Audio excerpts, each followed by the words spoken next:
Hello friends, આજે હું તમારી સાથે શેર કરીશ ખજૂર અને આમલી વગરની ચટણીની રેસિપી, જેના માટે અહીંયા સૌથી પહેલાં પેનની અંદર 2 ટેબલસ્પૂન આમચૂર લઈ લેવાનું છે, અડધી ટેબલસ્પૂન જેટલું સંચર લેવાનું છે, અડધી ટેબલસ્પૂન જેટલું મીઠું લેવાનું છે, 1 ટેબલસ્પૂન ચાટ મસાલો લેવાનો છે, 1 ટેબલસ્પૂન શેકેલો જીરાનો પાવડર, 1 ટેબલસ્પૂન જેટલું કાશ્મીરી લાલ મરચું અને 3/4 કપ જેટલું પાણી એડ કરવાનું છે અને બધું જ બરાબર મિક્સ કરી દેવાનું છે. આ બધું આપણે પહેલેથી જ મિક્સ કરી દેવાનું અને પછી જ પેન આપણે ગેસ પર મૂકવાની છે અને ગેસની ફ્લેમને હવે ઓન કરી દેવાની છે અને બધું જ બરાબર 2 મિનિટ માટે કૂક કરી દેવાનું છે.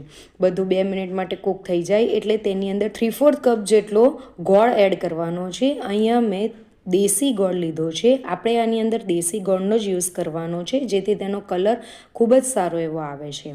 તો આપણે જ્યારે આ ચટણી બનાવીએ છીએ ત્યારે તેની અંદર ના તો ખજૂરની જરૂર પડશે કે ન તો આંબલીની જરૂર પડશે. તો આપણે આને સતત હલાવતા રહેવાનું છે અને તેને કૂક કરતા રહેવાનું છે જ્યાર સુધી તેની અંદર થોડી થિકનેસ નહીં આવી જાય, થોડું એક ઘટ નહીં થઈ જાય.